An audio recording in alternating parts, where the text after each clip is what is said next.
What happens when Grandpa Ron tosses a cup of accelerant onto a bonfire? That's what happens.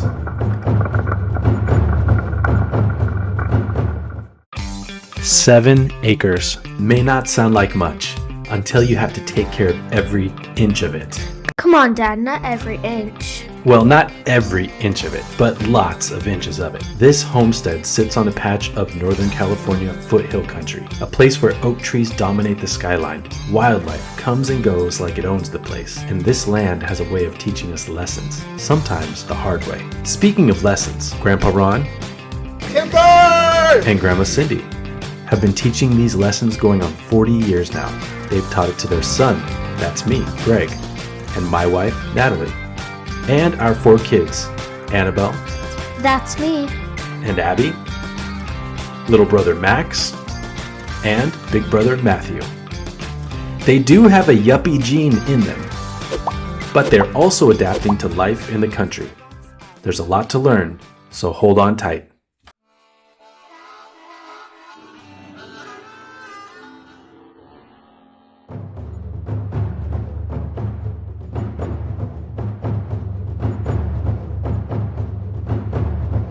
Alright, if episode 1 was about taking down the problem, episode 2 is about cleaning up the problem. Out here, cutting down the tree is only part of the job.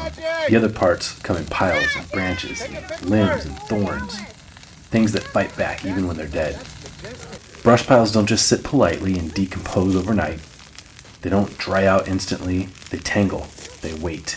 And in fire country, waiting fuel is bad fuel. So today on the Homestead, the Noyes family is doing one of the oldest forms of land management there is, burning that brush.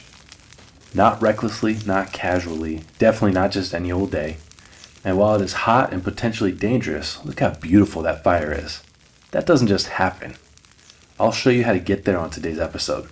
And I'll also show you a different kind of fire. One that happens with target practice. Okay, tell me, Louise. Oh, she hit something? Okay. Oh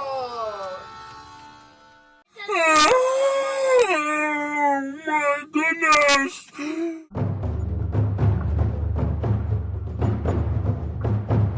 What happens when Grandpa Ron tosses a cup of accelerant onto a bonfire? That's what happens. Let's see it again in instant replay.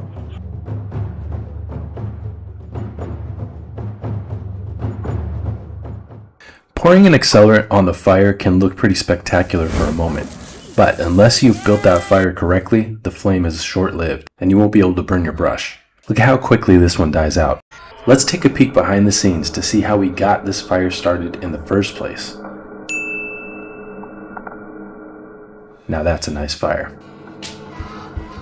So today, we're going to light up the burn pit. For this one, it's going to be a little bit interesting because half the battle when it comes to lighting up a burn pit is the way it's stacked. Now, this is stacked all wrong, and that's because throughout the year, during the summer when it wasn't a burn day, we would often just throw the brush on top of here and it's piled all funny. In fact, you can see that there's an attempt to light this previously, some charred out wood there, and it didn't catch. So to get this going properly, we're going to actually have to take several of the branches off and start small and then load the branches back on to see it burn. Otherwise, it's just not compacted enough to catch fire if we were to start a good fire at the bottom. Some issues that we got to work through. First of all, as you can see, we have quite a few lemons down here. These lemons come from a floral lemon tree. They're not really good for eating or cooking or anything like that. We're just gonna let them burn in here. They don't burn well, obviously, because there's a lot of moisture inside. But check out some of these lemons. This is a regular sized lemon, and then you have this one. Can't even believe this is real. Mutant lemon. A few other things we want to consider. Today is a burn day. It's been raining quite a bit lately, so it'll be safe to burn this. Other thing you want to consider, you got blackberry bushes. As long as you're wearing pants and long sleeve shirt, I don't really mind working with this too much. Bigger deal though is we got some poison oak right here. So these bright brown, almost red colored shoots that are sticking up here, they don't have leaves on them yet. but they can still definitely get the oil on you and irritate your skin if you rub up against it. So I want to stay very clear of that poison oak. The back of the burn pit has even more beyond this dead branch here. That is all poison oak right there. I don't want to get anywhere near that, so we'll be burning over there. Greg gets to work taking out the mass of sticks and branches in order to get to the middle and build a proper fire. There has been lots of rain and cold weather, so everything is soaking wet around here, including those blackberry bushes to the left and the dead wood that we're looking to burn. So I'll need to take my time with this one. We'll be right back after this next segment that you didn't even know was your favorite. Does it float? Yung talking, does it float?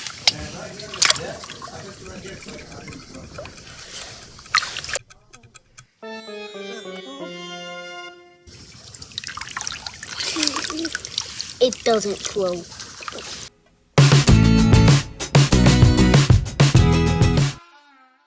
And just in time, here comes the cavalry. First Matthew, then Greg's sister Jackie, Grandpa Ron, Abby, Annabelle, Max, Cousin Alice. Many hands make light work, Confucius say. And just like that, we make fire. Notice I stole that blower technique from my sister Jackie. Also notice that Grandpa Ron is using the blower to get the leaves from the edges to go into the fire. But Jackie's idea to use that blower to introduce oxygen to the fire in order to get it roaring properly, genius. Aside from the blackberry bush hazards on one side and the massive poison oak on the back side, this burn pit is the perfect location to burn brush because it keeps it naturally contained below the rim on all sides. Grandpa Ron swears that this hole was dug by prospectors looking for gold some 175 years ago. Annabelle's moons are gold. Who knows? He might be right. Who am I to say he's wrong? And speaking of gold and Annabelle, why don't we head over for another episode of Between Two Dumbbells?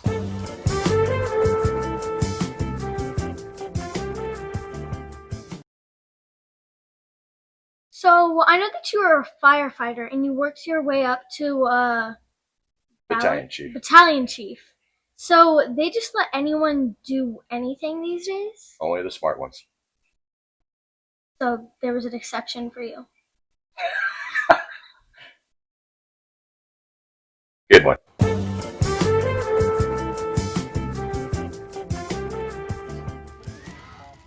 Back at the fire, the burn pit is roaring.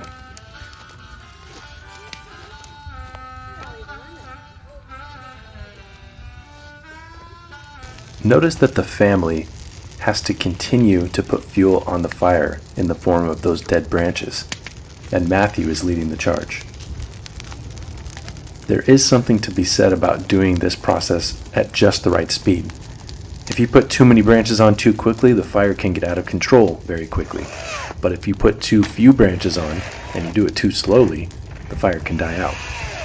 Matthew is setting us just the right pace. Also, the fuel on the fire needs to be compacted so that it can actually catch on fire. If the branches are spread out everywhere, it doesn't work. So Matthew uses another technique of putting something a little bit heavier on top to hold the branches down so that they can catch fire.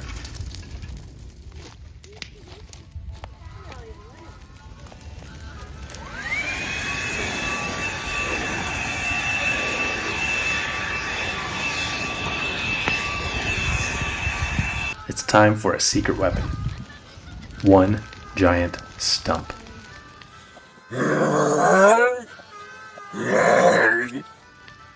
If you can get one of these babies placed in the fire, it will burn for days and days, which allows you time to gather other brush and debris around the property to burn throughout the week, so you don't have to go through the hassle of starting a new fire from scratch each time.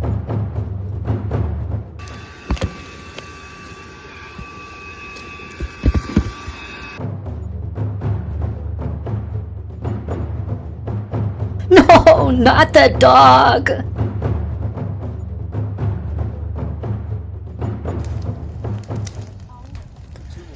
Now that stump will be a very slow burn, and it means that everything around it, no matter how wet, From those wet leaves that Grandpa Ron is blowing into the fire, to those floral lemons, will eventually turn to ash. With the stump in place, this fire will burn all night, all week. At nighttime, it will look spectacular.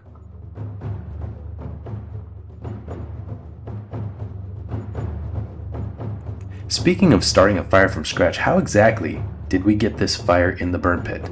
We will take a closer look at a fire on another area of the property. If you saw episode 1, then this spot will look familiar. It's where we fell that dead live oak in the lawn. So we recently took down a dead tree, as you can see. Sometimes it's worth it to transport the brush to the burn pit, but sometimes it makes more sense to build a fire closer to the burn material. In this case, we are going to build a new burn pile near the fallen tree to make our job of transporting the brush much easier. It's been raining a lot lately, so it's far less likely that a fire would spread. Next thing I want to do is figure out where to burn. So in this case, we want to get rid of some of this other junk too, so I want to set the fire somewhere close to here so that I can eventually shovel all this stuff into the fire as well. I don't want to have to carry all the brush we have to burn very far. So let's get to how to start the fire. So there's a lot of ways you can start this fire. Some of them are ways that might be considered cheating, like pouring gasoline on the fire. Not going to do that. Using a blower to bring oxygen into the fire, I probably will do that. But it starts with the right base. So something that's highly flammable.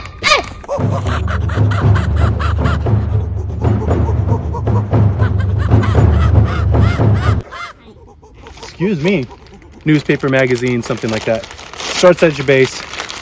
You want to make sure that it's not too tightly packed so that oxygen can still get in there. And we're going to start it like this. Building a fire outside is just like building a fire inside in the fireplace. Oh, Costco has a special on Nutella.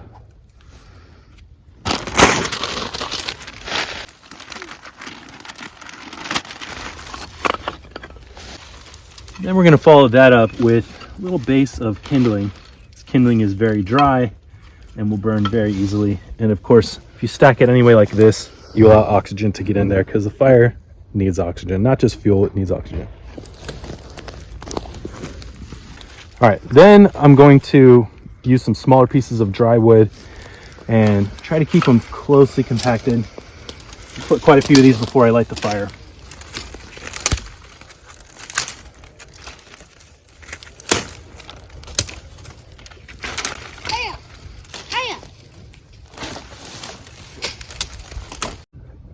So as we build this fire, the method is pretty simple.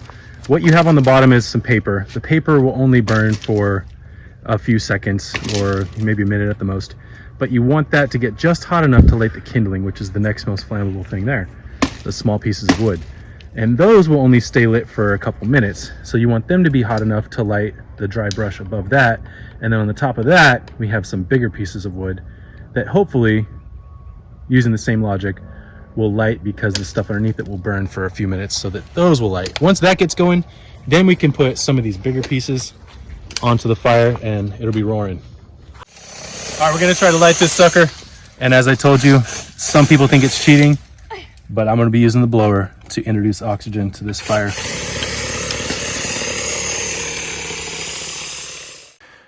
The location matters too. An open area, no overhanging branches, nothing downhill that shouldn't burn. Fire is a tool, but like all tools, it demands respect. In this case, I built that fire out here just like I would inside. The light, flammable things on the bottom, like paper, which ignite the next most flammable thing above them, cardboard or kindling, which in turn light larger wood and all the loose branches on top of them. This time lapse is so satisfying, seeing all of the debris of leaves and branches disappear. Notice that the fire tries to move through the blackberry bushes here. It's completely soaked outside, so there's no real danger of this spreading. But this is why I always have a shovel nearby. I'd like to get rid of these berry bushes anyway, so in the fire they go. Oh, don't mind the cutting up of the firewood happening in the background. That's a little foreshadowing for episode 3. Back to the burn pit, which is still burning when the sun goes down. Grandpa Ron has a hose nearby to make sure that nearby trees and bushes don't overheat or ignite from the tall flame.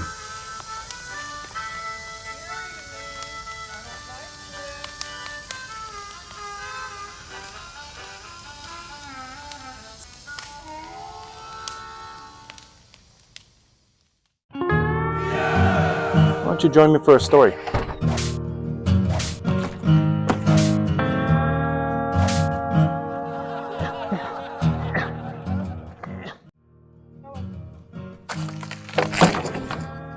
Hey there. Why don't you have a seat so I can tell you a story? You see, I like to go hunting with my dad and my uncles when I was little. Of course, I couldn't work a shotgun just yet, because I was just a little lad, 8 years old. But I thought to myself, if I could pump up that BB gun just enough times, could I kill myself a dove during dove season? So I found one, eating out of the bird feeder here. Now I know what you're thinking. It seems a little cheap, and maybe it was. But I hadn't gotten my first dove yet, so I took advantage of the time. I snuck around on the deck, pumped that BB gun 50 times, more than I'd ever pumped it before, and that BB was ready to fly. I took aim, and I put that BB right through that dove. And we had barbecued dove that very night. Now, is that a true story? Do fire ants wait until you're not looking to bite?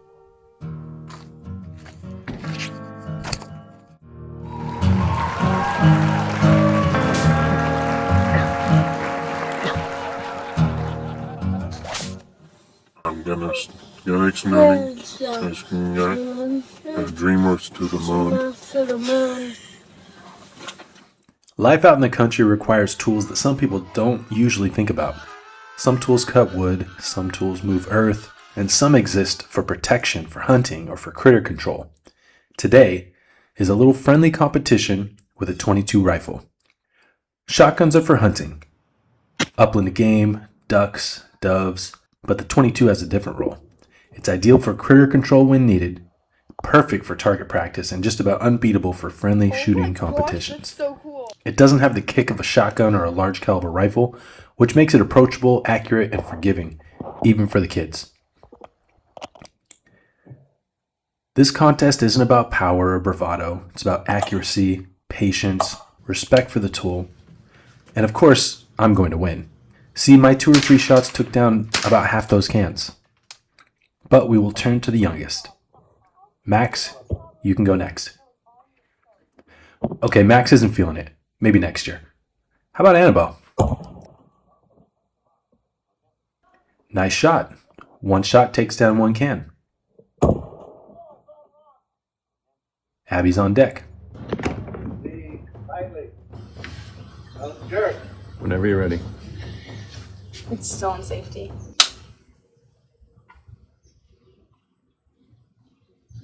Whenever I'm ready. Yep. What if it swings back and hits me? You need the butt of the gun in your shoulder. And then it won't hit me? Nope, now you're good.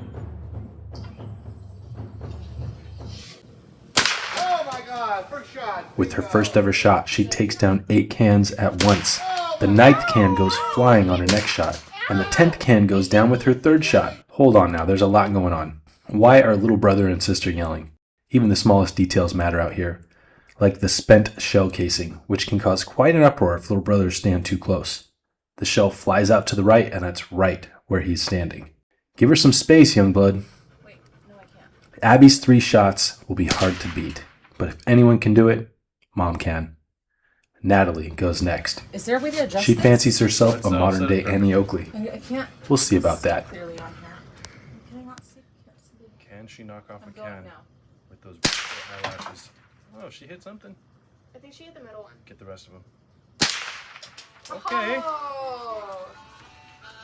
Okay, I'll admit it. That was some nice shooting. I guess the girls got their good shooting from Mom.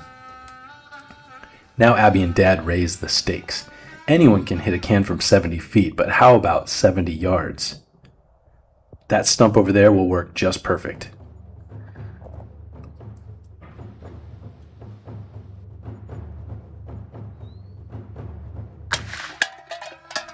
And wouldn't you know it, Abby does it again. Dad tries to save face, takes the last few shots to prove his worth. I mean, the can was lying down and he still hit it. That's got to count for something. Lefties and their pride.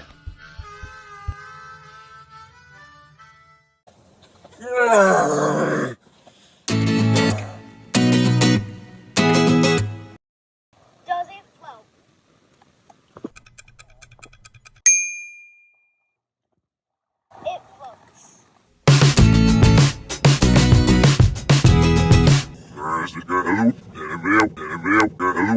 As the fire dies down and the tools get put away, the homestead shifts gears. Lego bricks spread across the table.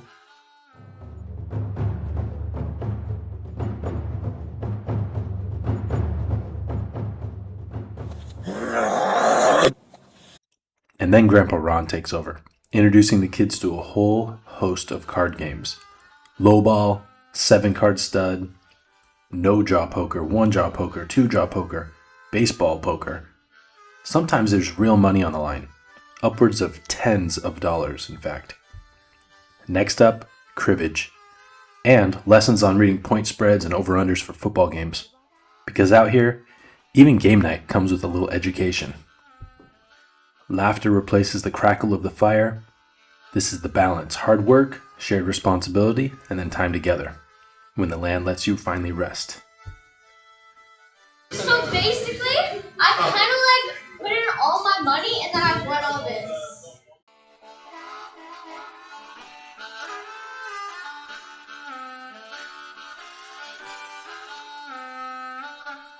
Don't forget that moving all this wood and brush is a workout, a redneck workout.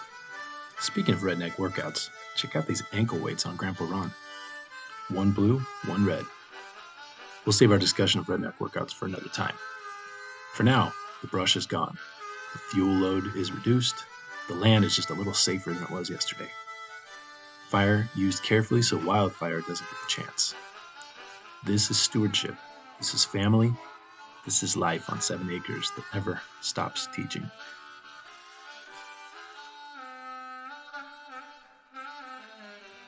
As night falls, the last embers glow. It's quiet proof of a job done right. This is Noyes on the Homestead. We'll see you next time.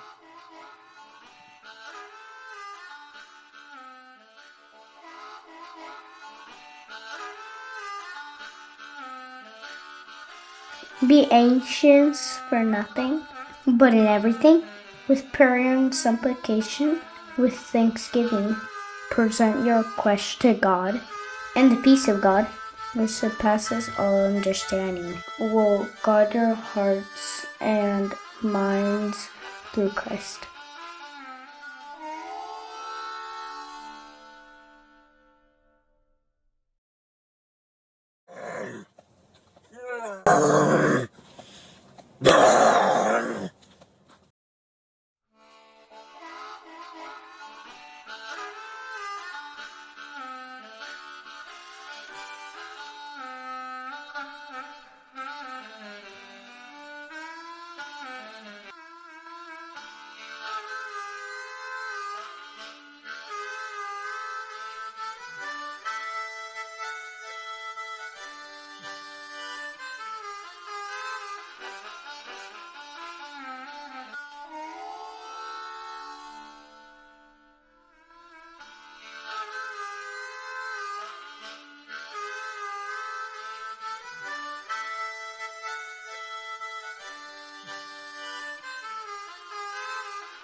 The nearest Starbucks is 17 minutes away? Somewhere in the foothills of Northern California, one family battles earth, wind, fire, and water.